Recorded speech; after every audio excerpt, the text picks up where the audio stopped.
ইউরোপের দেশ নরওয়েতে রয়েছে পৃথিবীর সর্বশেষ সড়ক, যেটি ইউরোপিয়ান E69 বা শুধু E69 হাইওয়ে নামে পরিচিত।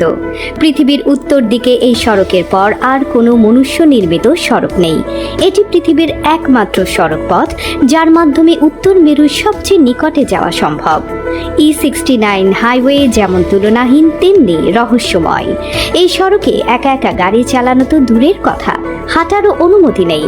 129 কিলোমিটার দীর্ঘ এই সড়কটি নরওয়ের উত্তর অঞ্চলে অবস্থিত। নরওয়ের ওল্ড ফেয়ারের সাথে ইউরোপের সবথেকে উত্তরের স্থান নর্থ কেইফের সংযোগ স্থাপন করেছে এই রহস্যময় হাইওয়ে। এতে মোট 5টি টানেল রয়েছে, যেগুলোর মোট দৈর্ঘ্য 15.5 কিলোমিটার। 5টি টানেলের মধ্যে সবচেয়ে বড় টানেলের নাম নর্থ ক্যাপ টানেল। এটির দৈর্ঘ্য 6.9 কিলোমিটার। এই টানেলটি সমুদ্রতলের 212 মিটার নিচ দিয়ে তৈরি করা হয়েছে।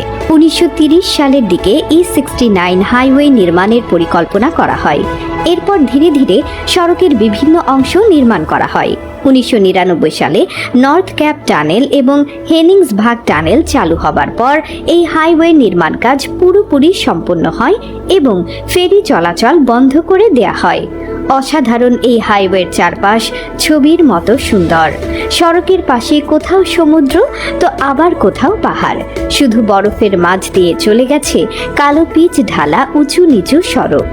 এই পথে ভ্রমণের সময় প্রকৃতি যে নৈসর্গিক সৌন্দর্যের দেখা মেলে তা পৃথিবীর আর কোথাও নেই।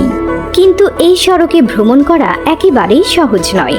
বছরের অধিকাংশ সময় রাস্তাটির চারপাশে বরফ জমে থাকে, এমনকি গ্রীষ্মকালেও এখানে বরফ পড়ে, যে কারণে এই সড়ক যেমন সুন্দর তেমনি ভয়ঙ্কর। শীতকালে অতিরিক্ত তুষারপাতের কারণে এটি গাড়ি চলাচলের অনুপযোগী হয়ে যায়। ফলে পুরো শীতকাল জুড়েই E69 হাইওয়ে গাড়ি চলাচল বন্ধ থাকে। বছরের অন্যান্য সময় শুধুমাত্র কনভয় চলার অনুমতি দেয়া হয়, সেটিও নির্ভর করে আবহাওয়া পরিস্থিতির উপর। আবহাওয়া যদি অনুকূলে থাকে তবেই একাধিক গাড়ির সম্মিলিত কনভয়কে চলার অনুমতি দেয়া হয়, যাতে কোনো গাড়ির সমস্যা হলে অন্যরা সাহায্য করতে পারে। তবে শীত হোক কিংবা গ্রীষ্ম, এই সড়কে একা একা চলার কোনো অনুমতি নেই। যেভাবেই হোক দল বেঁধে যেতে হবে। এই অঞ্চলের বিরূপ আবহাওয়ার কথা বিবেচনা করেই একা একা চলাচলের অনুমতি দেয়া হয় না। উত্তর মেরুর নিকটবর্তী হবার কারণে এই হাইওয়েতে তীব্র শীত ও প্রচণ্ড বাতাস থাকে। এছাড়া এখানকার আবহাওয়া সম্পর্কে আগে থেকেই কিছুই আন্দাজ করা যায় না। মুহূর্তের মধ্যেই পরিস্থিতি বদলে যায়। বিশেষ করে E69 হাইওয়ের যে অংশটি সমুদ্রের কোল ঘেঁষে চলে গেছে, সেখানকার আবহাওয়া একেবারে অনুমানের বাইরে। সেখানে কয়েক মিনিটের ব্যবধানে আবহাওয়া ভালো থেকে খারাপের রূপ নেয়। এসব দিক বিবেচনায় এই সড়কে একা একা গাড়ি চালানো কিংবা হাঁটার অনুমতি নেই। তবে যদি কেউ একবার এই সড়কে ভ্রমণের সুযোগ পায়, তাহলে তার সেই সফরে আজীবন স্মরণীয় হয়ে থাকবে বলেই আশা করা যায়।